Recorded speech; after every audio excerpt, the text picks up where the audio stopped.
Ang mga pambobomba ng estratehikong layunin noong ikalawang digmaang pandaigdig ay nagbago sa anyo ng digmaan na naging isang ganap na digmaang sumasaklaw sa lahat, kung saan hindi lamang mga target na militar ang inaatake kundi pati na rin ang mahahalagang infrastruktura at buong mga lungsod.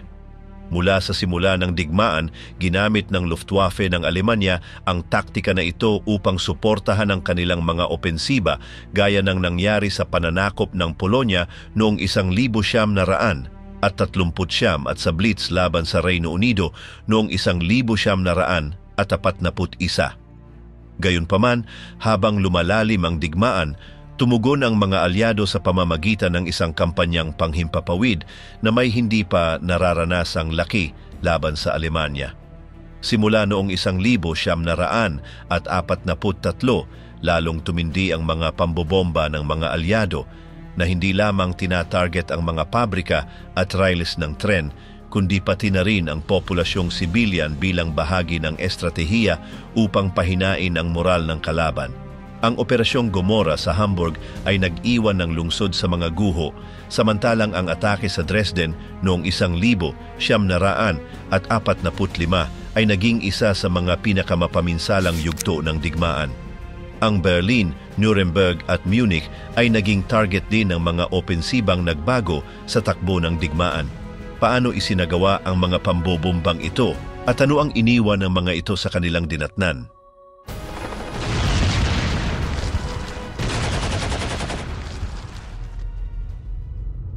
Ang impyerno sa Hamburg, ang Operasyong Gomora. Nagsimula ang pag-atake sa gabi ng ika-24 hanggang ika-25 ng Hulyo ng 1943 ng 771 eroplanong Britaniko ang nagsagawa ng pambobomba sa Hamburg. Ang simbahan ng San Nicolas na matatagpuan sa puso ng lungsod ang piniling pangunahing target. Gayunpaman, maraming mga pampasabog ang tumama sa mga mas malalayong lugar na malaki ang pinalawak sa sakop ng pagkawasak. Mabilis na kumalat ang mga apoy sa gitna ng lungsod at sa mga distrito ng Hoheluft, Eimsbüttel at Altona. Ang ilang mga liblib na lugar sa hilagang kanluran ay naapektuhan din. Tinatayang nasa 20,000 ang mga namatay ayon sa mga autoridad na namamahala sa depensang kontra-eroplano. Sa hapon ng ika-25 ng Hulyo, 40 bombardero mula sa Estados Unidos ang nagsagawa ng pag-atake sa mga pasilidad ng daungan kung saan ilang sasakyang pandagat ang napalubog.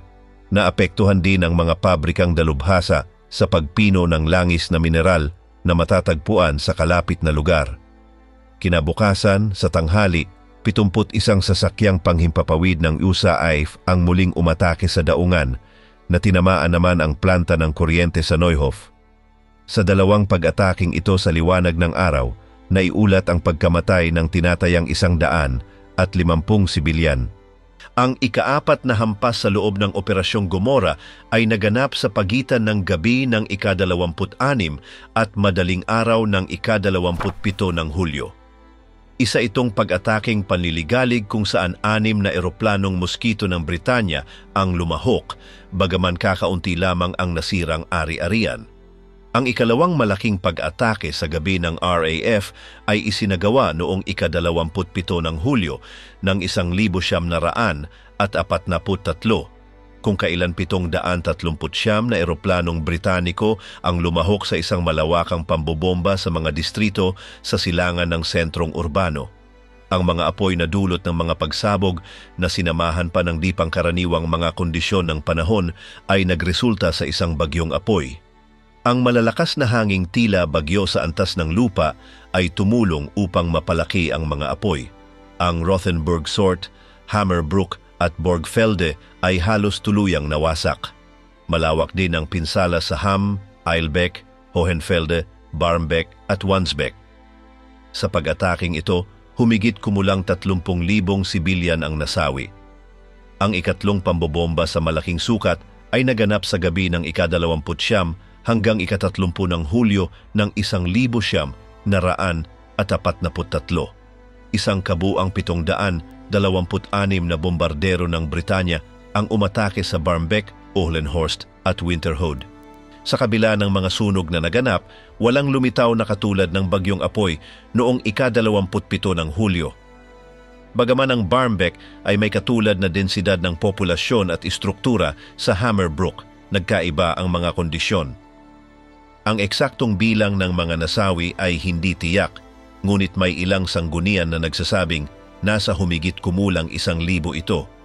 Ang gabi ng ikalawa hanggang ikatlo ng Agosto ay siyang nagmarka sa ikapito at huling pag-atake ng Operasyong Gomora. Para sa pag-ataking ito, nagpadala ang RAF ng 740 eroplanong pambomba. Ang Hamburg ay binomba habang may kasabay na bagyong may kasamang kidlat at kulog na nakaapekto sa katumpakan ng mga atake. Bunga nito, naging kalat-kalat at ditiyak ang mga nasirang lugar.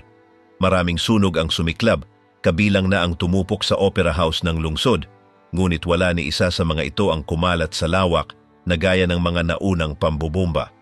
Pinagsama sa mga pambobomba ang paggamit ng mga pampasabog at mga kagamitang nagsisimula ng apoy. Ang mga unang pagsabog ay sumisira sa mga bubong at takip ng mga gusali, kaya't ang posporong nasa mga sumusunod na bomba ay direktang tumatama sa loob ng mga bahay at hagdanan. Ang mga estrukturang ito na kadalasang yari sa kahoy ay mabilis na nagpapalaganap ng apoy pababa sa mas mababang palapag na nagiging sanhi ng ganap na pagkasunog ng buong gusali hanggang sa mga pundasyon. Ang bawat pambobombang panghimpapawid ay nakatutok sa isang partikular na bahagi ng lungsod. Bilang visual na gabay, ginagamit ng mga pilotong Britaniko ang tore ng St. Nikolai Kirche na may taas na 147.3 metro. Sa kasalukuyan, ang mga labi ng simbahang ito ay nakatayo pa rin bilang isang monumento sa alaala ng pagkawasak na idinulot ng Operasyong Gomora. Ang mga silong o underground shelters na dinisenyo upang bigyang proteksyon ang populasyong sibilyan ay unti-unting nawalan ng bisa sa mga huling yugto ng digmaan.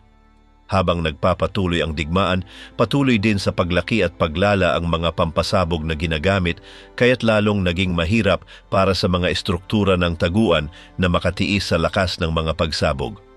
Bukod pa rito, ang malaking bilang ng mga sunog ay nagdulot ng matinding kakulangan ng oksiheno sa loob ng mga bungker na naging sanhi ng pagkapinsala at pagkasawi sa pamamagitan ng pagkalunod sa hangin ng maraming taong naipit sa loob. Ang eksaktong bilang ng mga biktima ng Operasyong Gomora ay nananatiling hindi tiyak. Hanggang noong ika-30 ng Nobyembre ng 1,943, 31,647 na bangkay ang narecover, kung saan 15,802 ang nakilala. Tinataya noong panahong iyon ng mga namumuno sa depensang kontra-eroplano na ang kabuuang bilang ng mga namatay ay umaabot sa 35,000. Ipinapakita ng mga mas bagong pananaliksik ang bilang na malapit sa 34,000 patay at humigit kumulang 150,000 sugatan. Ang mga silungan ay napatunayang hindi sapat upang matiyak ang kaligtasan ng populasyon.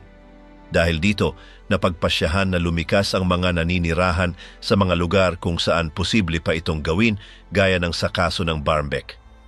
Lahat ng mga hindi kasali sa produksyon ng kagamitang pandigma ay pinilit na lisanin ng lungsod. Karamihan sa mga bata ay inilipat sa mga lugar na rural sa ilalim ng programang Kinderlandversicherung upang mailayo sila sa panganib. Pagkatapos ng mga pag-atake, humigit kumulang 900,000 residente ng Hamburg ang kailangang tumakas at sila ay muling pinatira sa iba't ibang lugar tulad ng Baviera, ang kasalukuyang Poland at mga teritoryo ng silangang Alemanya. Dresde sa apoy. Mula sa tagsibol ng 1,944, naranasan ng Dresde ang pagdami ng mga babalang panghimpapawid. Ang unang pag-atake ay naganap noong ika-24 ng Agosto nang ang mga bombardero ay nagpakawala ng kanilang mga proyektil sa isang planta ng pagpipino ng Renania-Osag sa Freital-Birkigt at sa industriyang matatagpuan sa Dresde-Gittersee. Isa sa mga pagsabog ay nakaapekto sa distrito ng Dresde-Coschütz. Ayon sa mga ulat ng pahayagang Sächsische Zeitung, ang pag-ataking ito ay nag-iwan ng 241 patay. Noong ika-7 ng Oktubre ng 1944, isang grupo ng 30 eroplanong Amerikano ang naghulog ng humigit kumulang 80 toneladang pampasabog sa istasyong daambakal ng Friedrichstad at sa pabrikang Lehman ng mga armas. Ang kanilang paunang target ay isang pasilidad ng likwefaksyon ng karbon sa Brux na ngayon ay Most, Republika ng Czech, ngunit dahil hindi nila ito marating, ibinaling nila ang kanilang pag-atake. Ilang bomba ang tumama sa Sivorstad sa kanluran ng Altstad na nagdulot ng pagkamatay ng 312 katao. Isang panibagong pag-atake ang naitala noong ika-16 ng Enero ng 1945. Sa pagkakataong ito, 133 bombardero ng Estados Unidos ang naghulog sa buong maghapon ng 279.8 toneladang pampasabog at 41.6 na toneladang mga bombang nagsisimula ng apoy sa istasyon ng Friedrichstad. Bukod pa rito, napinsala rin ng mga pagsabog ang mga lugar ng Dresde-Lotbau at Leutewitz. Bilang resulta ng opensiba, 334 na mamamayan ang namatay. Lubhang pinahina ng mga pambobombang panghimpapawid ang depensang kontra-eroplano ng lungsod. Sa base ng Dresde-Klotzsche, 30 eroplanong panlaban lamang ang operasyonal, kabilang ang mga eroplanong pantanghali at panggabi na may kaunting supply ng gasolina. Sa kabila nito, sa parehong buwan, ang mga bateryang panlaban sa ere ay ipinadala sa silangang Prente. Ang masamang kondisyon ng panahon ang nagtulak sa Estados Unidos na ipasa ang pamumuno ng unang pag-atake sa RAF ng Britanya. Isang opensiba ang pinlano na may 2 yugto na may pagitan na 3 oras, na may layuning tamaan ang mga tauhan ng pagsagip na susubukang patayin ang mga sunog na dulot ng unang bugso. Kasabay nito, iba pang mga lungsod tulad ng Magdeburgo, Nuremberg, Bonn, Berlin at Misburg ang papasabugin upang malito ang mga puwersang Aleman. Sa alas 5:20 ng hapon ng ika-13 ng Pebrero ng 1945, isang eskwadron ng mga Avro Lancaster ang lumipad mula sa Reino Unido patungong Dresde, tinatahak ang mahigit 1,100 kilometro. Ang kanilang misyon ay pagliwanagin ang lungsod gamit ang mga bengalang magnesyo na inilunsad sa pamamagitan ng parachute na tinatawag ng mga Aleman na mga punong Pasko. Ang mga eroplanong ito na kilala bilang Pathfinder ang nagmamarka ng lugar para sa mga susunod na bombardero. Pagkatapos, ilang de Havilland Mosquito ang lumipad upang tukuyin ang mga estratehikong punto gamit ang mga pananda na may bigat na 1,000 libra. Ang mga kagamitang ito ay naglalabas ng matinding pulang liwanag na nagsisilbing gabay sa mga bombardero. Ang itinalagang lugar ng epekto ay ang stadium na Heinz Steyr Stadion sa hilagang kanluran ng sentro. Sa wakas, umalis ang pangunahing puwersa ng opensiba, tinawag na plate rack, na binubuo ng 254 na Lancaster na may kargang 500 toneladang pampasabog at 375 toneladang material na nagsisimula ng apoy. Sa kabuuan, may 20,000 kagamitang nagsisimula ng apoy at mga bombang may bigat sa pagitan ng 500 at 4,000 libra, kabilang ang mga kilalang blockbuster na may bigat na 2 tonelada, na kayang wasakin ang isang buong blok ng mga gusali. Ang mga eroplanong ito ay pumasok sa himpapawid ng Pransya sa pagtawid sa Ilog Somme at pagkaraan pumasok sa Alemanya sa hilagang bahagi ng Köln. Sa alas 10 ng gabi, ang unit na patungong Bohlen ay humiwalay sa pangunahing konboy. Sa oras na iyon, 10 Lancaster ang napinsala at hindi na nakapagpatuloy, kaya't 244 na eroplanong patungong Dresde, ang Florencia ng Elba, ang nanatili sa biyahe. Sa alas 9:51 ng gabi ng Shrove Martes, ika-13 ng Pebrero ng 1945, muling narinig ng Dresde ang isang babalang panghimpapawid, ang ika-175 mula nang magsimula ang digmaan. Ang gabi ay maliwanag at walang ulap. Nagmadali ang mga mamamayan na humanap ng silungan, tumatakbo patungo sa mga silong ng bahay o sa kakaunting bunker na natitira.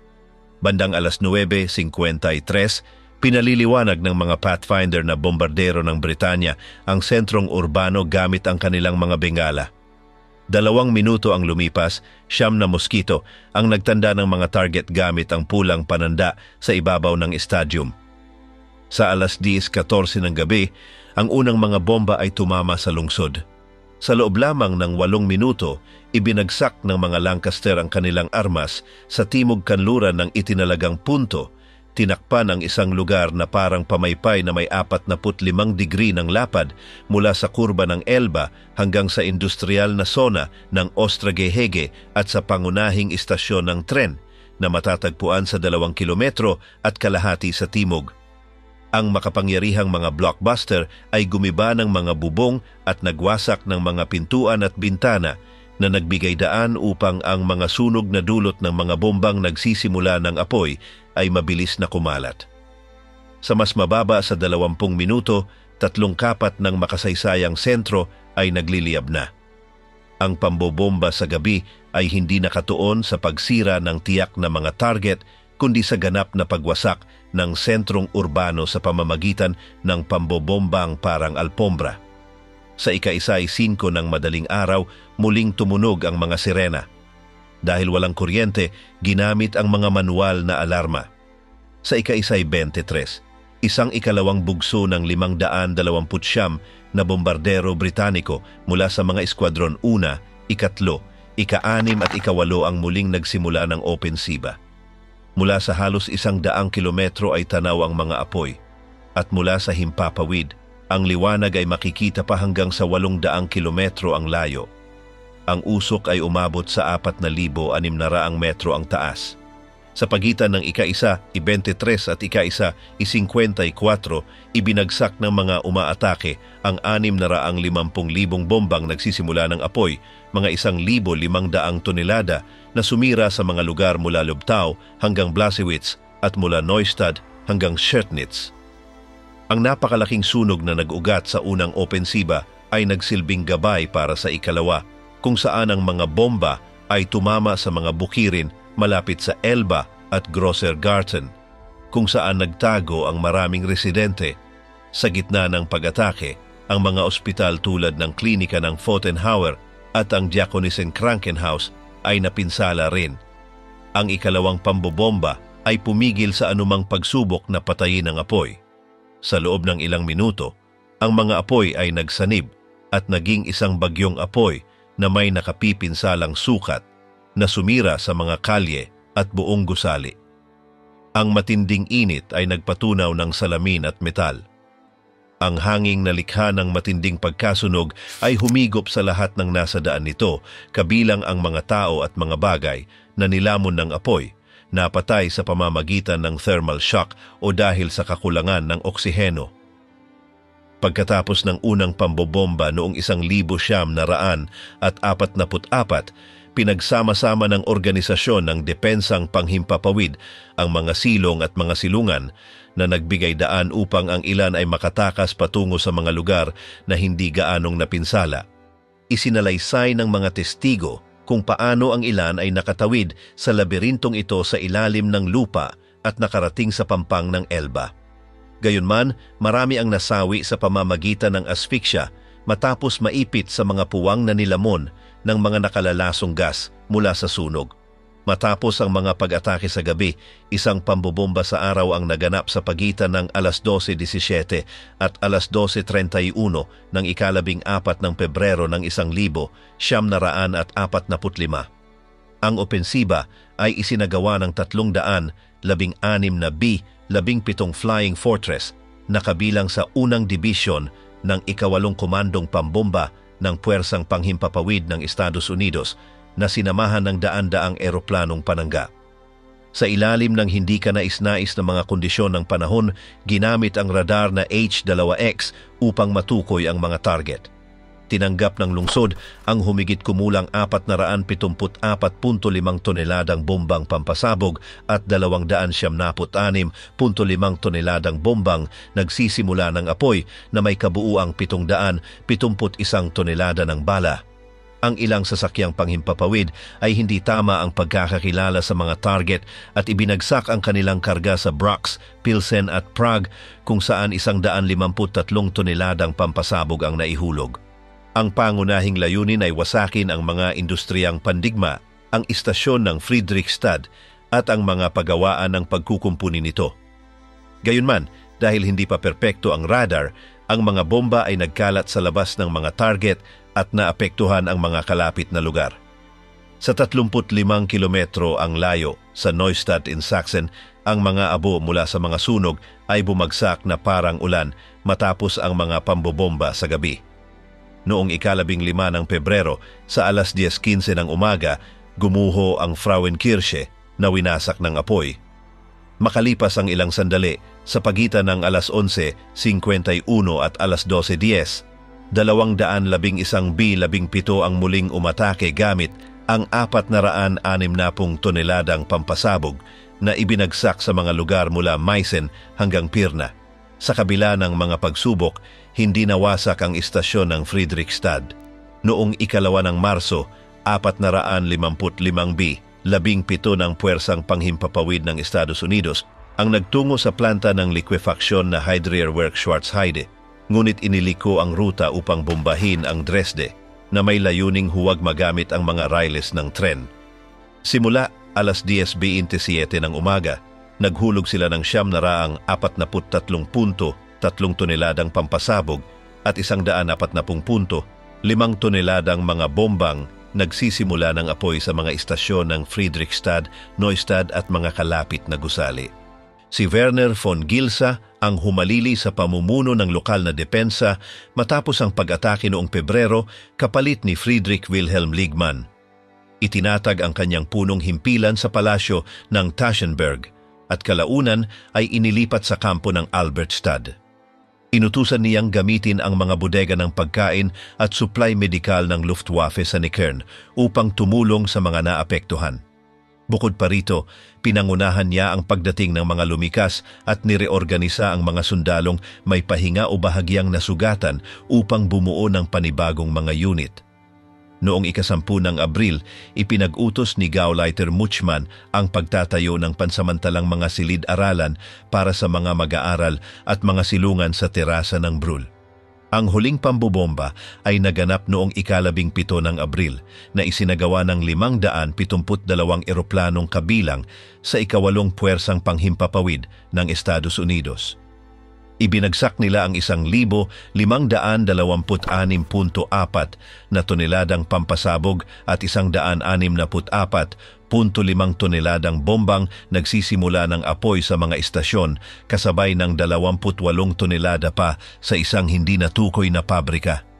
Ganap na naputol ng opensibang ito ang daloy ng trapikong riles sa lungsod. Sinamantala ng rehimeng Nazi ang pagkawasak upang palakasin ang mga depensa gamit ang natitirang mga nakaligtas. Noong 14 ng Abril, opisyal na idineklara ni Muchman ang kuta ng Dresde. Noong 23 ng Abril, nagpakawala ang RAF ng 40,000 polyetong propaganda sa lungsod. Matapos ang pagsuko ng Berlin noong 2 ng Mayo, binuwag ni Gilsa ang depensa ng Dresde at sinimula ng paglikas.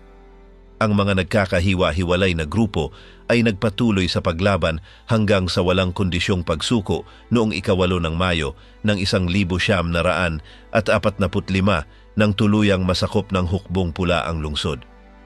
Ang sentrong bahagi ng Dresde ay tahanan ng maraming residente at pinagsama ang mga gusaling pangkalakalan at makasaysayang estruktura.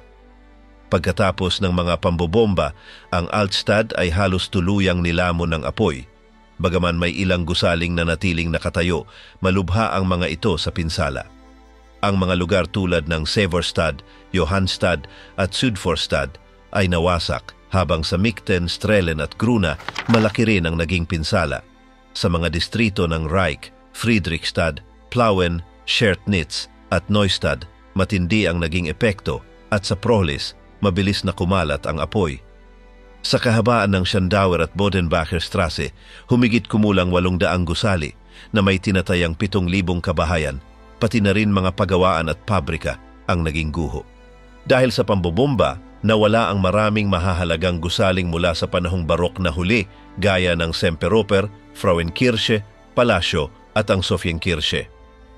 Ilang taon pagkatapos, sa ilalim ng pamahalaan ng RDA, maraming napinsalang estruktura ang giniba bagaman may ilang guho na pinanatili bilang paalala sa sakuna.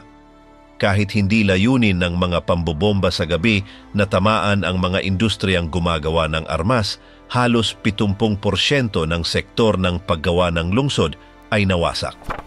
Gayon din, matindi ang naging epekto sa mahahalagang serbisyo tulad ng kuryente, gas at tubig. Sa 222,000 kabahayan na umiiral, nasa pagitan ng 60,000 at 75,000 ang tuluyang winasak, 18,000 ang labis na nasira at 81,000 ang nagtamo ng bahagyang pinsala. Tinatayang 30% ng mga establisimentong pangkalakalan ang hindi na gumana. Ang sistemang pampasahero ay hindi na naging operasyonal. Halos 75% ng mga katenari ang nawasak at ang mga kalsada ay nabara ng malalaking butas at mga bunton ng guho. Lahat ng tulay sa ibabaw ng Ilog Elba ay nagtamo ng matitinding pinsala.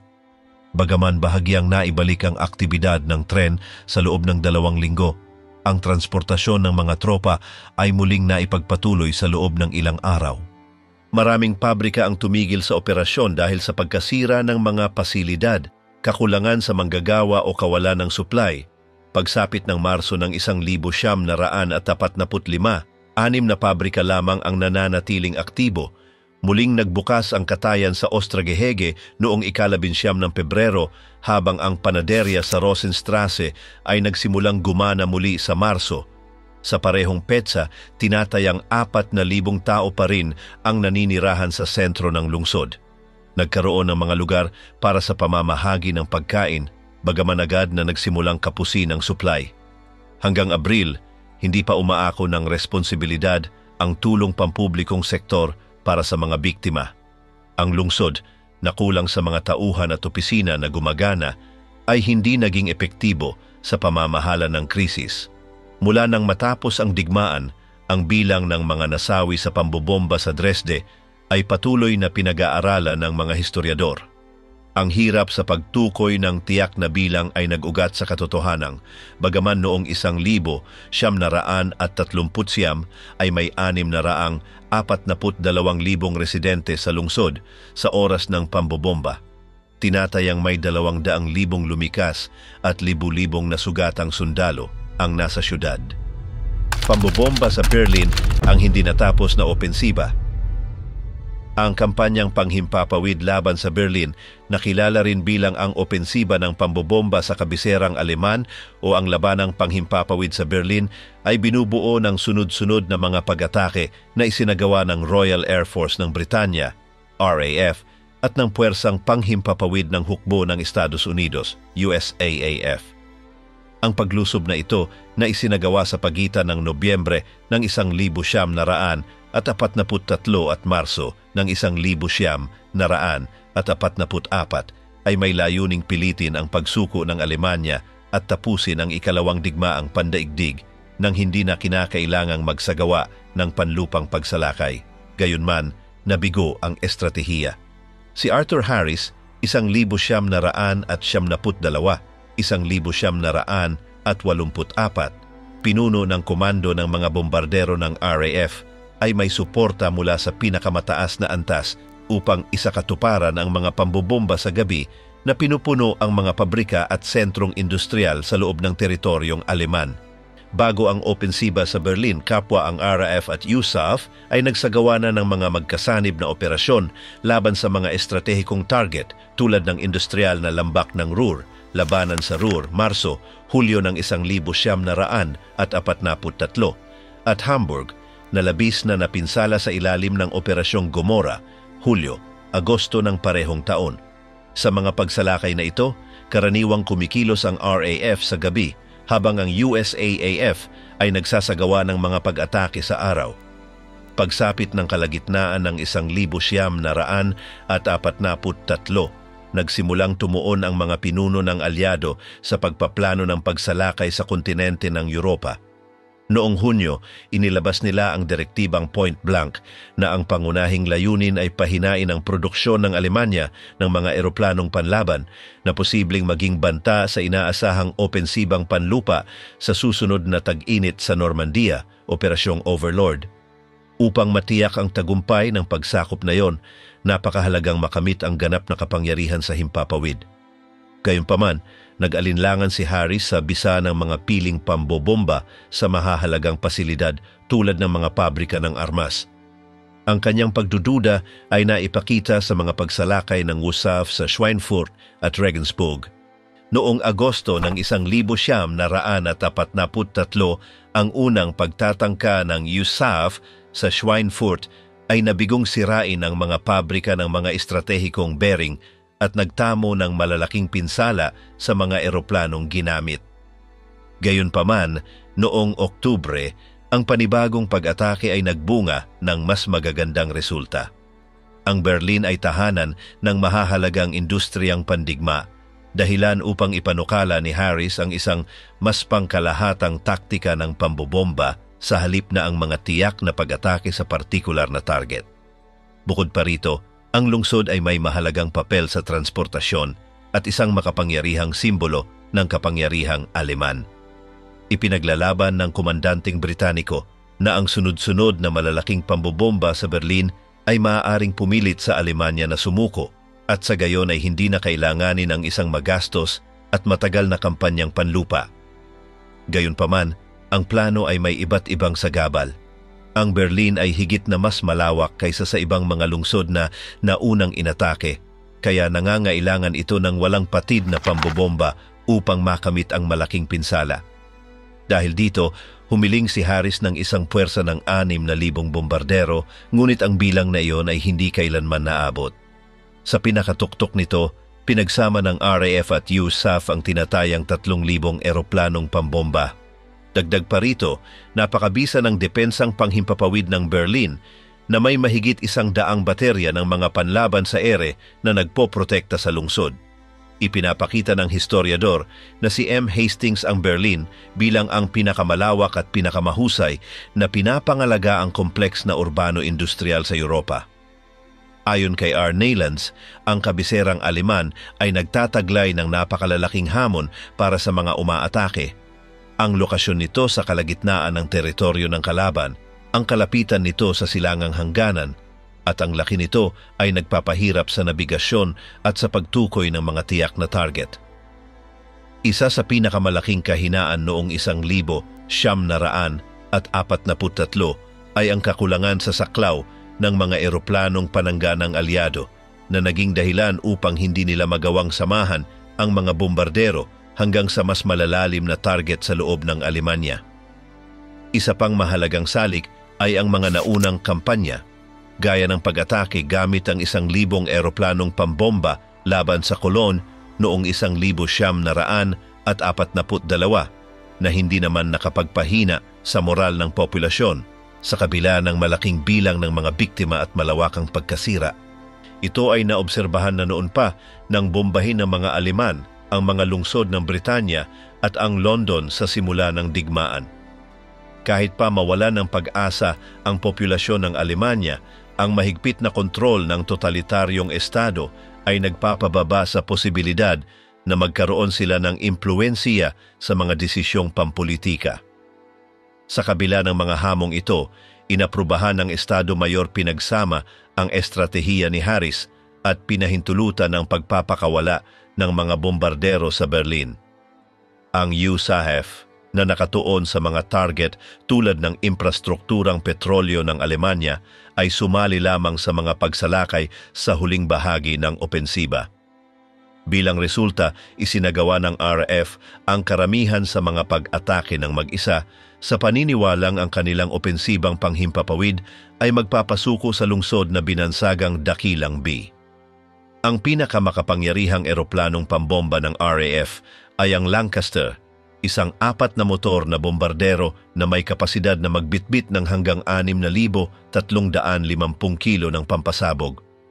Ginamit din ang iba pang modelo gaya ng Halifax at Stirling. Upang lituhin ang mga eroplanong panlaban ng kalaban, Ipinadala ang mga bombarderong de Havilland Mosquito na may kakayahang magdala ng hanggang 1,814 na kilo ng bomba at nagsasagawa ng mga pagsalakay bilang panggulo. Samantala, ginamit ng USAF ang B-17 Flying Fortress na may kakayahang magdala ng 2,722 kilo at ang B-24 Liberator. Ang mga unang pambobomba sa Berlin ay naganap sa pagitan ng katapusan ng Agosto at simula ng Setyembre ng 1,943.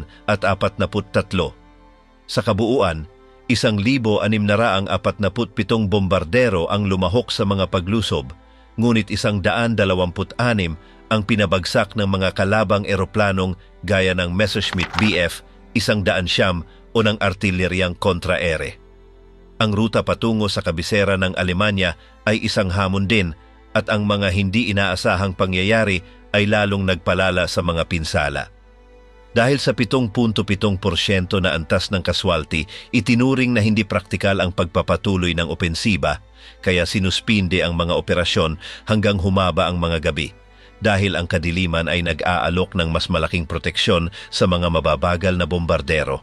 Noong 18 ng Nobyembre, ipinagpatuloy ang mga pambobomba. Sa pagkakataong ito, isinagawa ang isang maniobrang panggulo sa ibang mga lugar.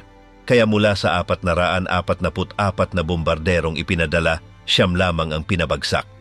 Hanggang Nobyembre, naisagawa ang 3 pang karagdagang opensiba.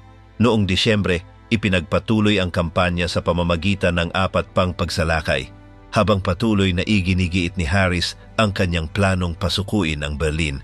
Sa kabuuan ng mga operasyong ito, ang antas ng mga kaswalti ng mga eroplanong pambomba ay umabot sa 5%, ngunit ang patuloy na pagkakaburo ng ulap ay nagpapahirap sa katumpakan ng mga pambobomba. Madalas, hindi makumpirma ng mga eroplanong paniktik ang eksaktong saklaw ng pinsalang nagawa. Ang mga kondisyon ng panahon ay maaari nang maging hadlang bago pa man marating ang target. Sa madaling araw ng 17 ng Disyembre, 25 Lancaster ang bumagsak pagkatapos ng paglipad dahil sa makapal na hamog.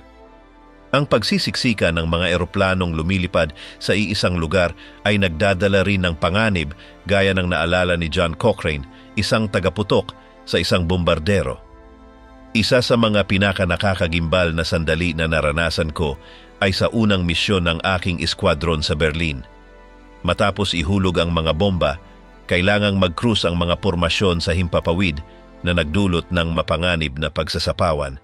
Sa pagkakataong iyon, isang eskwadron na lumilipad sa ibabaw namin ay nagpakawala ng karga nito direkta sa itaas namin. Tinamaan ang isa sa aming mga eroplano at ang sandaling iyon ay baon sa aking alaala bilang isang nakakatakot na karanasang hinding-hindi ko makakalimutan. Nagpatuloy ang mga pagsalakay noong Enero ng 1944 sa pamamagitan ng 5 bagong pambobomba, ngunit lalong lumalakas ang pressure kay Harris upang ilihis ang mga bombardero sa mga espesipikong pasilidad na may kaugnayan sa paggawa ng mga eroplanong Aleman. Patuloy na problema ang masamang panahon na nagpatigil sa mga operasyon sa loob ng 14 na araw, habang ang antas ng kaswalti ay tumaas hanggang 7%. Noong 15 ng Pebrero, naging mas magastos pa ang opensiba. Mula sa 871 bombarderong ipinadala, 42 ang hindi na nakabalik. Noong 24 ng Marso, mas malaki pa ang naging pinsala. 9% ng buong puwersa, katumbas ng 72 eroplano, ang pinabagsak.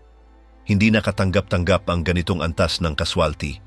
Ang RAF ay may tinatayang 900 aktibong bombardero, at kung lalampas sa 6% ang mga nawawala sa bawat misyon, halos imposibleng makumpleto ng isang crew ang kanilang 30 misyon nang hindi pinabagsak. Bukod pa rito, mahirap palitan ang parehong mga eroplanong nawala at ang mga bihasang tauhan. Ang Alemanya, sa kabila ng mga pinsalang tinamo, ay hindi nagpapakita ng anumang senyales ng pagsuko. Noong Marso, pinatindi ng 8 puwersang panghimpapawid ng Estados Unidos na nakabase sa Gran Bretanya ang pambobomba sa Berlin na lalo pang nagpalala sa paghihirap ng mga mamamayan nito. Gayunpaman, ang estratehiya ng mga alyado ay hindi nakapaghatid ng inaasahang resulta. Nawala ng RAF ng 472 sasakyang panghimpapawid sa kabuuang 16 na malalaking pagsalakay sa kabisera ng Alemanya. Sa ika-6 ng Marso lamang, isang misyong pang-araw ng USAAF ang nagtamo ng 69 na bombardero na pinabagsak ng lalo pang nagiging epektibong mga depensang kontra-eroplano. Iba pang mga lungsod ang naging target din ng mga pag-atake, gaya ng Nuremberg noong Marso ng 1,944 kung saan nawala ng RAF ng tinatayang 100 eroplano. Kung ang buong opensiba ay nakatuon lamang sa Berlin, maaaring napalakas ng husto ng Luftwaffe ang depensa ng lungsod. Sa paglapit ng tagsibol ng 1,944, nagbago ang prioridad ng mga alyado.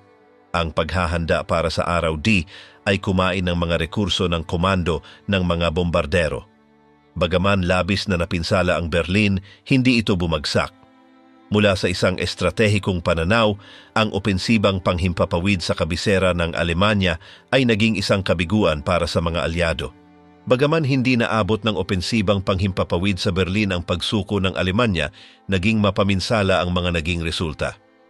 Pinagsama ng mga pambobomba ang mga pampasabog at kagamitang nagsisimula ng apoy. Ang una ay tumatagos sa mga bubong at sahig ng mga gusali na nagbibigay daan upang ang huli ay dumaloy sa pagitan ng mga guho at magdulot ng malalaking sunog. Maingat na pagtataya ang nagsasabing hindi bababa sa 400,000 residente ang nawalan ng tirahan dahil sa mga pag-atake. Noong Nobyembre lamang, humigit kumulang 4,000 katao ang nasawi. Gayunpaman, habang lumalalim ang kampanya, bumaba ang proporsyon ng mga biktima dahil libo-libong mga lumikas ang nagpasya ng lisanin ang lungsod upang makaiwas sa pagkawasak. Itim na Biyernes, ang sakuna sa Nuremberg. Sa gabi sa pagitan ng ika-30-ika-31 ng Marso ng 1944, isinagawa ng pamunuan ng pambobomba ng Britanya ang magiging pinakamapanganib nitong misyon laban sa Nuremberg. Ang pag-ataking ito ay nauwi sa pinakamalaking kabiguan na dinanas ng hukbong panghimpapawid ng Britanya sa buong digmaan at, kasabay nito, sa isa sa mga pinakamatagumpay na araw para sa depensang panghimpapawid sa gabi ng mga Aleman. Hanggang sa sandaling iyon, ang Nuremberg, isang lungsod na mahalaga sa mga pagtitipon ng partidong Nazi, ay naging target ng 5 naunang pagsalakay ng Royal Air Force, ngunit walang gaanong naging epekto ang mga ito. Ang lokasyon nito na malayo mula sa Gran Bretanya at ang madalas na masamang kondisyon ng panahon ay humadlang sa mabisang mga pag-atake. Gayunman, para sa mga Britaniko, ito ay isang estratehikong puntong may mataas na kahalagahan, hindi lamang dahil sa kahalagahan nitong ideolohikal, kundi dahil sa katimugang bahagi ng lungsod ay naroon ang mga pabrika ng kumpanyang Mainien, tagagawa ng mga makinang diesel para sa mga submarino at mga mahahalagang bahagi para sa mga tangke ng Panzer. Bukod pa rito, sa paligid nito ay may humigit kumulang 120 kumpanyang gumagawa ng mga kagamitang pandigma.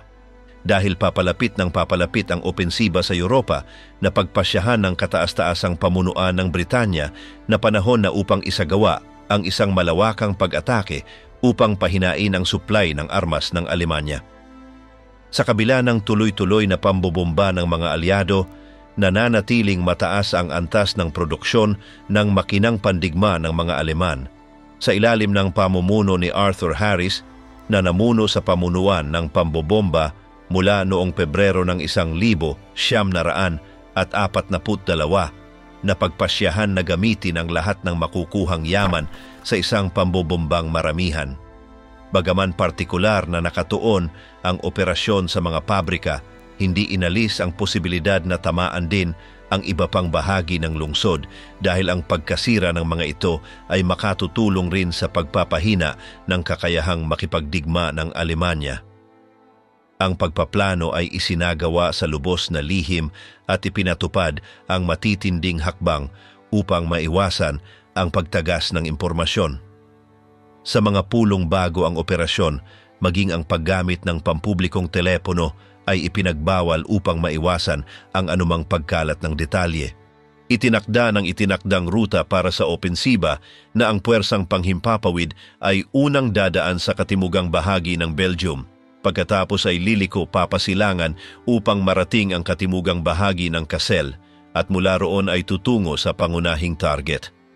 Ang pag-atras ay dadaan sa Stuttgart at hilagang bahagi ng Pransya. Ang huling bahaging ito ang pinakamapanganib dahil tatahakin nito ang lugar na mahigpit na binabantayan ng mga Aleman na eroplanong panlaban sa gabi na tiyak na nasa pinakamataas na alerto. Isa sa mga susi sa tagumpay ng operasyon ay ang estratehiyang panggulo.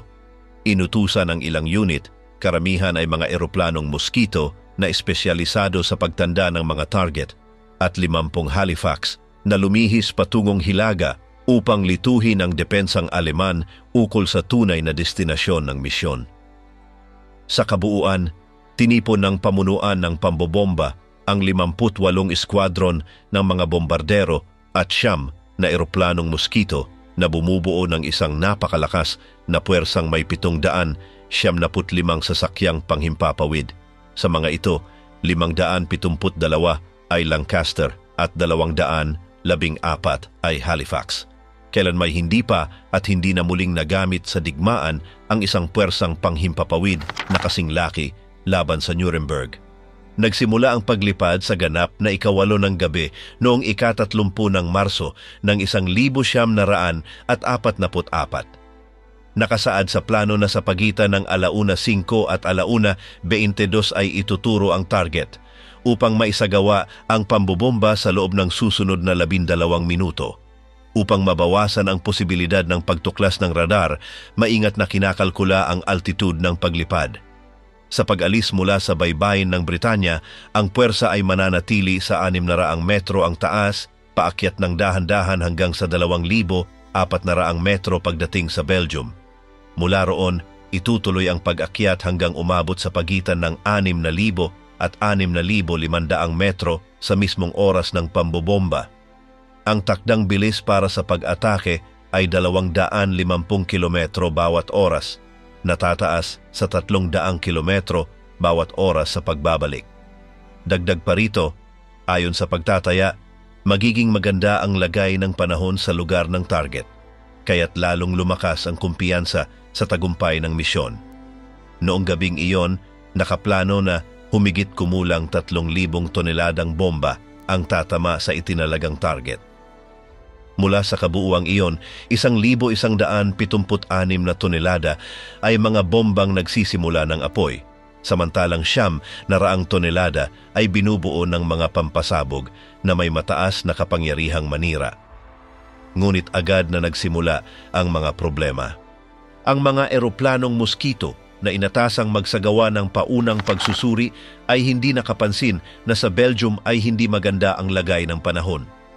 Ang formasyon ay inaasahang lilipad sa ilalim ng maliwanag na buwan at malinaw na langit, subalit hindi dumating ang inaasahang takip ng ulap. Sa kabila nito, patuloy na umusad ang mga bombardero sa pare-parehong bilis sa loob ng kalabang teritoryo. Sa kabilang panig, hindi nalinlang ang mga taga-kontrol ng Luftwaffe. Nang tamaan ng apoy mula sa kontra-eroplano ang unang bombardero malapit sa Lieja, napagpasyahan ng mga Aleman na ang isang formasyong ganoon kakumpakto ay maaari lamang patungong silangan. Agad nilang inalerto ang lahat ng eskwadron ng mga eroplanong panlaban sa gabi. Hindi nagtagal ay napansin ng mga pilotong Britaniko ang pagiging epektibo ng kanilang mga kalaban. Sa distansyang 72 kilometro sa pagitan ng hangganan ng Alemanya at ng Ilog Rhine, nawalan ng 10 eroplanong Lancaster ang RAF, 2 Halifax at 2 pang sasakyang panghimpapawid ang labis na nasira. Nagsisimula pa lamang ang misyon, lalo pang naging nakapanghihina ng loob ang sitwasyon dahil sa isang hindi inaasahang pangyayari. Karaniwan ang mga estela ng kondensasyon ay lumilitaw sa taas na higit sa 7,600 metro, ngunit sa pagkakataong ito ay nagsimulang mabuo ang mga ito sa pagitan ng 5,700 at 6,000 metro eksaktong nasa altitude ng mga eroplanong pambomba ng Britanya. Ang liwanag ng buong buwan ay nagpapaliwanag sa kanila kaya't naging madali silang target. Samantala, hindi alam ng mga alyado na nilagyan ng Luftwaffe ang kanilang mga eroplanong panlaban ng isang makabagong sistema, 2 kanyon na may kalibreng 20 mm na nakainstala sa anggulong 80 degree sa fuselage. Ito ay nagpapahintulot sa mga piloto na umatake mula sa ilalim nang hindi namamalayan ng mga tagaputok ng bombardero. Tinututukan nila ang mga makinang nasa gitna kung saan matatagpuan ang mga tangke ng gasolina. Ang bagong paraan ng pag-atake ay naging labis na mapaminsala. Sa isang misyon lamang, 2 tripulante ng Luftwaffe ang nakapagpabagsak ng 4 na bombardero gamit lamang ang 56 na bala. Sa kanyang banda, ang Aleman na as na si Martin Becker na sa dulo ng digmaan ay may 58 pinabagsak na eroplanong kaaway, ay nakapagpabagsak ng 6 na sasakyang panghimpapawid sa loob ng 30 minuto sa kalangitan ng rehiyon ng Ruhr.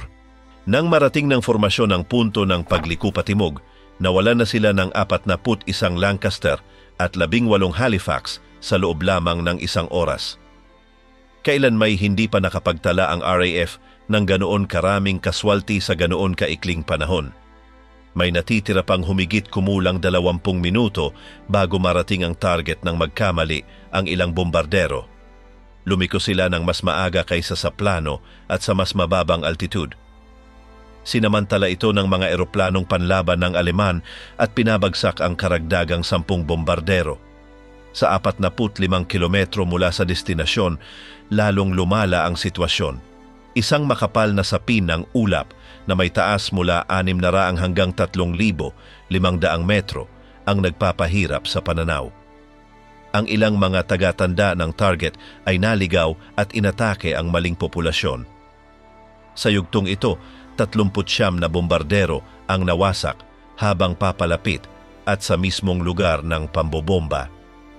Sa simula ng pambobomba, nawalan na ng 79 na eroplanong pambomba ang puwersa ng mga alyado dahil sa mga eroplanong panlaban ng kalaban at 82 sa kabuuan kung isasama ang mga pinatamaan ng kontra-eroplano. Mula sa lahat ng tripulanting pinabagsak, isa lamang ang nakaligtas. Sa kabila ng mga pinsala, 512 eroplano ang nakapagpakawala ng kanilang mga bomba, ngunit hindi naging epektibo. Sa pagbabalik, hinarap ng mga Britaniko ang isang hangin sa harapan na nagpabagal sa bilis ng kanilang paglipad at nagpahirap din sa pagtakas mula sa mga tumutugis na eroplanong Aleman. Gayunpaman, patuloy pa ring nanalasa ang Luftwaffe. 3 eroplano ang pinabagsak bago pa man makalabas ng Alemanya, habang 7 pa ang bumagsak malapit sa kanal. Kabilang dito ang huling eroplanong pinabagsak ni Becker sa misyong iyon matapos niyang habulin ng mga bombardero hanggang halos maubos ang kanyang gasolina.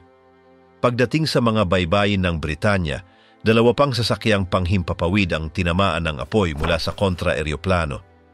Sa pagtatapos ng operasyon, naging kapinsalaan para sa RAF ang kinalabasan. 109 na eroplano ang nawala, kung saan 76 ay winasak sa labanan at 10 ang bumagsak na hindi na maisasaayos. Ang kabayaran sa buhay ng tao ay nakapanlulumong totoo. 545 tripulante ang nasawi at 160 ang nabihag. Isang nakakagulat na datos mula sa misyong iyon ay na, sa loob lamang ng 1 araw, higit pa ang tripulanteng nawala ng Royal Air Force kaysa sa kabuuan ng labanan sa Inglaterra. Sa kabilang banda, ang mga Aleman na eroplanong panlaban sa gabi ay halos hindi nagtamo ng pinsala, 10 eroplano lamang ang nawala at 11 lamang sa kanilang mga piloto ang napatay sa labanan. Ang tunay na epekto sa Nuremberg ay kaunti lamang sa pananaw ng estratehiya. Mayroong 133 nasawi, kung saan 72 ay nasa loob ng lungsod.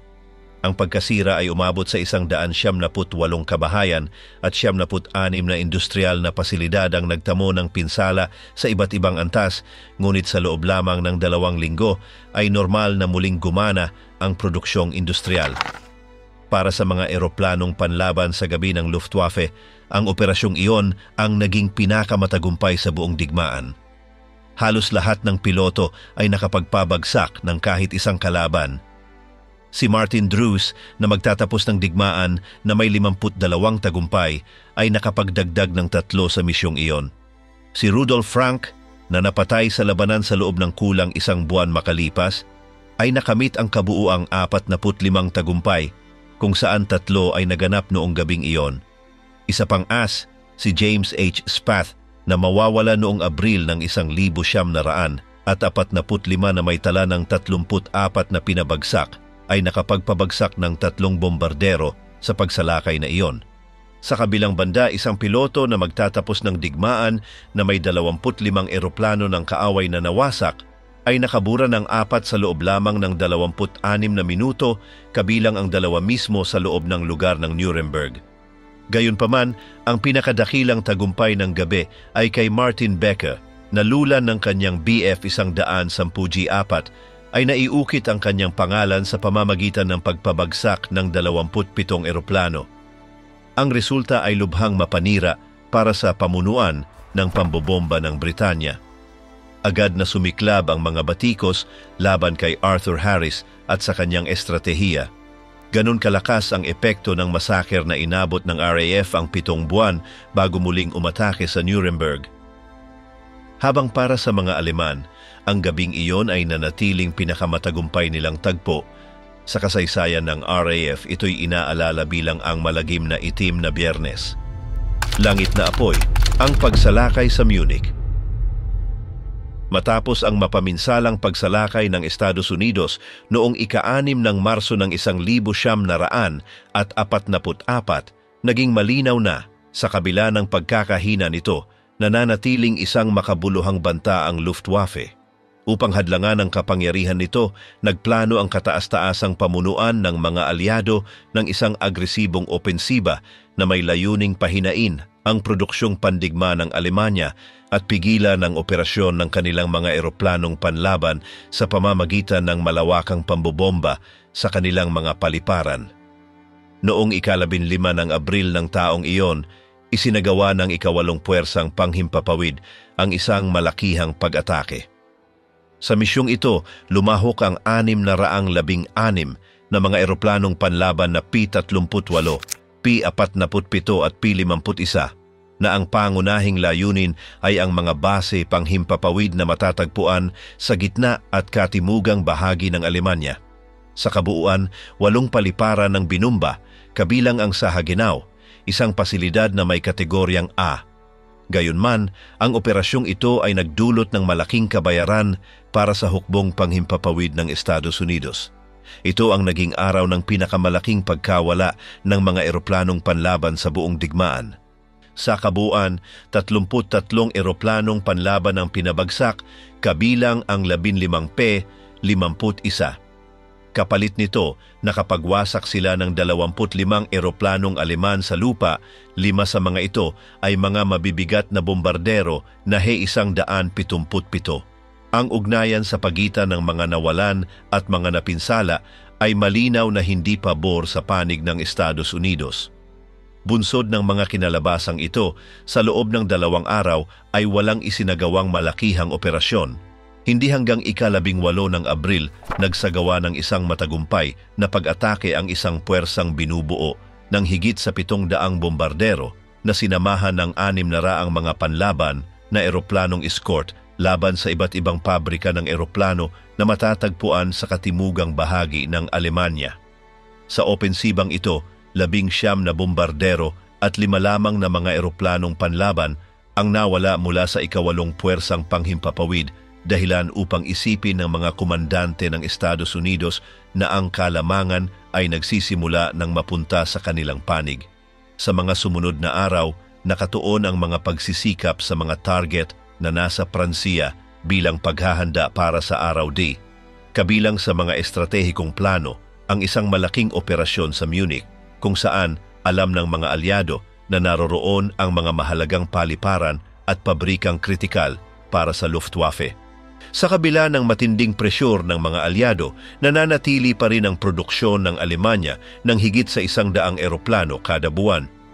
Naitakda ang pambobomba para sa ika-24 ng Abril ng 1944. Upang maisagawa ito, nagpadala ang ika-8 puwersang panghimpapawid ng 754 na bombardero at 867 mga eroplanong panlaban.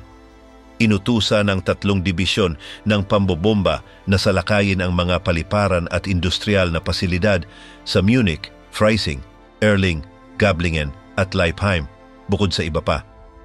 Isa sa pinakamahalagang target ay ang complex ng Dornier sa Oberpfaffenhofen, kung saan ginagawa ang mga eroplanong panlaban na Du-335. Nakaplano rin ang isang opensiba sa Lechfeld, kung saan nakahimpil ang mga makabagong Me-262, bukod pa sa isang mahalagang planta para sa paggawa ng mga makinang dijet. Isa sa mga pangunahing problema ay ang usapin ng eskortang panghimpapawid. Ang mga P-47 at Spitfire ay walang sapat na saklaw upang tiyakin ang proteksyon sa buong ruta. 5 eskwadron lamang ng P-51 ang makakakover sa bahaging mula Stuttgart hanggang Munich at pabalik sa Frankfurt. Upang mapabuti ang seguridad, isinagawa ang eskortang panghimpapawid sa mga salinsaling yugto at hinati ayon sa mga sektor. Sa panig ng mga Aleman, ang depensa ng Luftflotte Reich ay binubuo ng mga grupong panlaban na JG-1, 3, 5, 11, 27, 53 at 106, bukod pa sa isang unit ng JG-301 kasama ang mga elemento ng mga eskwadron na ZG-26 at ZG-76. Nakibahagi rin ang isang pansamantalang detachment ng ikatlong pakpak ng JG-26 na kabilang sa Luftflotte 3. Sa kabuuan, higit sa 275 eroplanong panlaban na may isang motor at 40 may 2 motor ang nakahandang ipagtanggol. Ang pinakakaraniwang modelo sa rehiyon ng Munich ay ang Bf-100G6, bagaman may ilan ding unit ng Bf-100G5 na aktibo.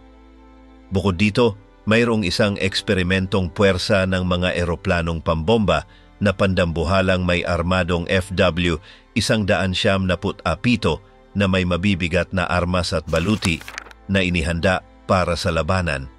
Kasama rin dito ang tinatayang 25 Mi-110G2 at 12 Mi-410A1. Ang napiling ruta ng pambobomba ay siyang pinakadirekta, ngunit ito rin ang pinakamapanganib. Kailangang tumawid ng mga bombardero ng mga alyado sa isang koridoryong mahigpit na binabantayan ng mga bateryang kontra-eroplano na umaabot mula Augsburg hanggang Munich. Pagkatapos, liliko sila patimog at pakanluran upang maabot ang kanilang mga layunin sa hilaga ng lawa ng Constanza na haharap sa isang makapal na kurtina ng apoy mula sa kontra-eroplano sa pagitan ng Munich at Mannheim. Mula sa huling bahagi ng 1942, ang ikapitong distritong panghimpapawid na nakabase sa Munich-Sudgarn ay nilagyan ng 18 makabagong radar FUMG-65 Telefunken na isinama sa mga bateryang kontra-eroplano na may kalibreng 128 mm. Pagsapit ng Abril ng 1944, ang depensang kontra-eroplano ng Munich ay binubuo ng halos 600 baterya na may mga kalibreng mula 37 hanggang 128 mm sa ilalim ng pamumuno ng ika-4 na Brigadang Kontra-Eroplano na binubuo ng 3 rehimentong flak at 2 unit ng mga reflektor para sa pagtuklas sa gabi. Isa pang problemang lumitaw dahil sa limitadong saklaw ng eskortang panghimpapawid ay ang pangangailangang hatiin ang unang 2 dibisyon ng mga bombardero sa kanluran ng Stuttgart dahil sa pagkakaiba ng kanilang mga layunin. Gayunpaman, ang manobrang ito ay hindi nakaligtas sa pagkakamali dahil sa isang error sa koordinasyon ay nagkaroon ng higit sa 10 milyang pagitan sa pagitan ng 2 grupo ng unang dibisyon bandang tanghali habang sila ay nagsasagawa ng mga zigzag na galaw sa magkakaibang bilis. Ang mga Aleman na tagapagbantay na laging mapagmatyag ay agad na napansin ang pagkaputol ng pormasyon. isang grupo ang tumungo patungong Erding at ang isa naman patungong Oberpfaffenhofen. Agad na ipinadala ang mga eroplanong panlaban mula sa JG-1 at JG-11 mula sa Augsburg upang salubungin sila at pumasok sa labanan mula 1:00 ng hapon. Makalipas lamang ang ilang sandali, sumama rin sa opensiba ang mga eroplanong mula sa JG-3 at JG-2 na agad na nagtamo ng mga unang tagumpay. Sa labanang ito, pinamunuan ni Kapitan Hermann Stiegler, commander ng ikatlong pangkat ng JG-26 na may 42 tagumpay na kumpirmado, ang isang eskwadron ng 30 BF, 100 G6-U4 laban sa mga bombardero B-27.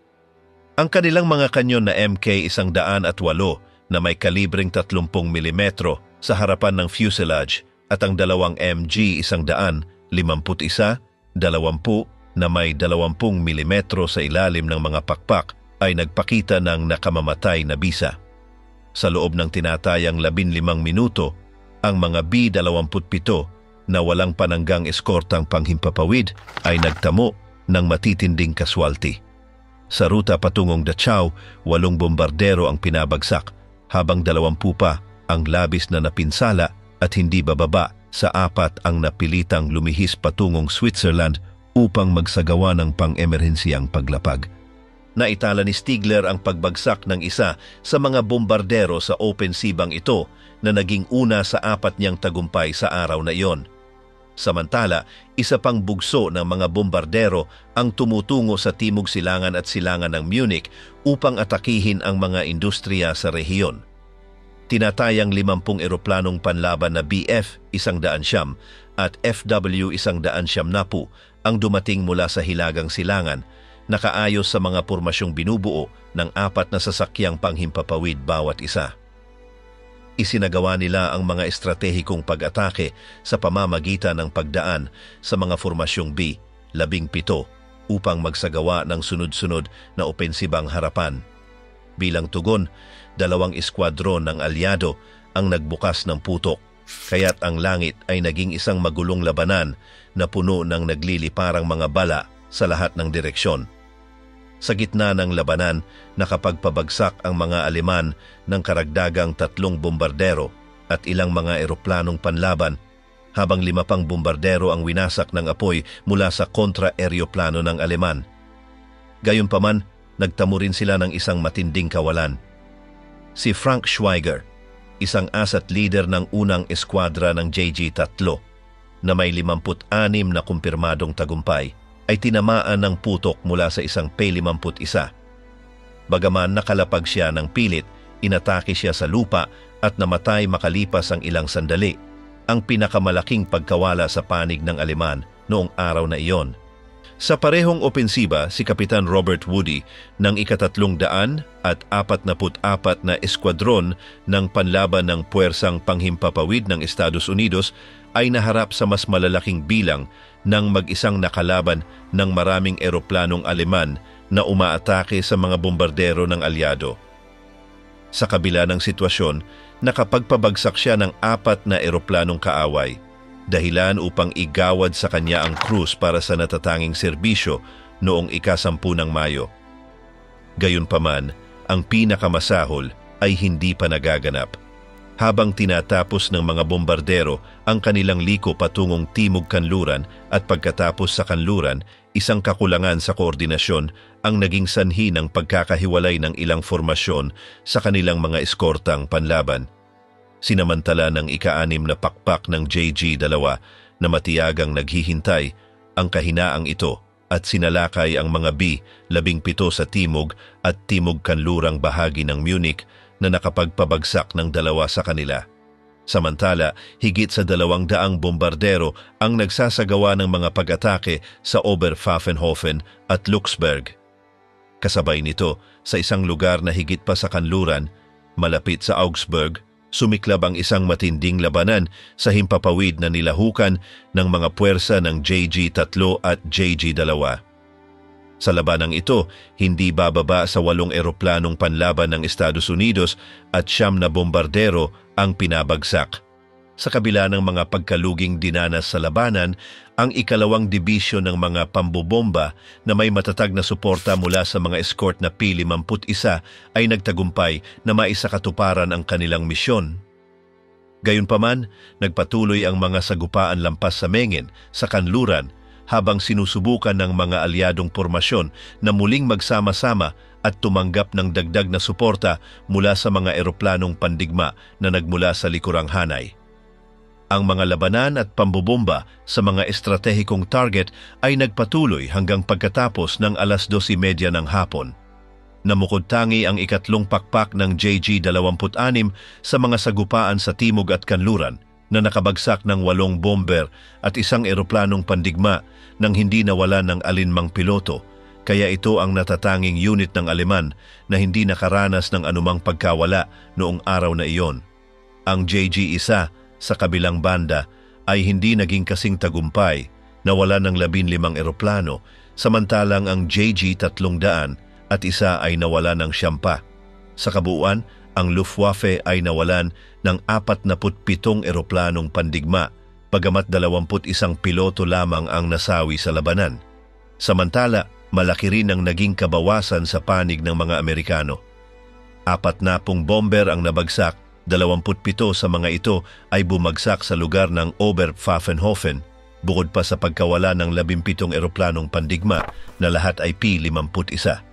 Bukod dito, 257 B, 17 ang nagtamo ng iba't ibang antas ng pinsala at hindi bababa sa 12 bomber ang napilitang lumapag sa mga paliparang malayo sa Gran Bretanya dahil sa mga pinsalang natamo sa kanilang misyon. Sa kabila ng mga kawalan, matindi ang pinsalang idinulot ng pambobomba. Ang mga pasilidad ng Dornier sa Oberpfaffenhofen ay lubhang napinsala, kung saan 335 ang nawasak. Sa Erling, nagtagumpay ang ika-35 grupo ng pambobomba na sirain ang 3 pangunahing hangar ng base, dahilan upang hindi ito magamit sa loob ng mahigit 1 buwan. Samantala, ang paliparan ng Grill, malapit sa Augsburgo, ay nagtamo ng matinding pinsala, tinatayang nasa 50% ng kakayahang operasyon nito ang nawala. Sa pag-ataking ito, ang bahay ng kumander ng kampo ay tinamaan na naging sanhi ng pagkamatay ng kanyang 4 na anak. Samantala, sa Leber, 8 barracks ang tuluyang nawasak dahil sa pambobomba. Ayon sa mga tala ng mga Aleman, mahigit 50 eroplano sa lupa ang nawasak, karamihan ay mga bomber na may katamtamang laki. Sa kabila ng pinsala sa ilang pabrika, nanatiling matatag ang industrial na produksyon ng mga Aleman, maliban na lamang sa kaso ng mga Do-335 na ang produksyon ay matinding naapektuhan bunga ng laki ng pinsala. Ang mga estratehikong pambobomba ng mga alyado sa ilalim ng Nazi Germany ay may layuning pahinain ang kanilang kapasidad na industrial at sirain ang moral ng populasyon. Mula sa Operasyon Gomora sa Hamburgo noong 1943 hanggang sa pagkawasak ng Dresde noong 1945, ang mga pangunahing lungsod ng Alemanya ay naging target ng mga malawakang pag-atake mula sa himpapawid. Ang Berlin, Nuremberg at Munich ay dumanas din ng mga opensibang sumira sa mga pabrika, mga riles ng tren at mga lugar na tirahan. Sa kabila ng pagkawasak, nagpatuloy sa operasyon ang makinang pandigma ng Alemanya hanggang sa mga huling buwan ng digmaan. Sinubukan ng mga depensang panlaban sa ere na tumugon, ngunit dahil sa kahigitan ng puwersang panghimpapawid ng mga alyado, naging imposibleng mapigilan ang mga pag-atake. Milyon-milyong tao ang nawalan ng tirahan at daan-daang libo ang nasawi sa mga pambobomba o sa mga naging bunga nito, gaya ng kakulangan sa masisilungan at mga supply. Bagamat hindi agad nagbunga ng pagsuko ang mga pag-ataking ito, nakatulong ang mga ito sa pagbagsak ng infrastruktura ng Ikatlong Reich at sa huling pagbagsak ng Alemanya noong buwan ng Mayo taong 1945. Kasabay nito, nag-iwan ito ng pamana ng pagkawasak na naging bahagi ng kasaysayan ng digmaan at nagbukas ng mga talakayan tungkol sa epekto ng pambobomba sa mga sibilyan.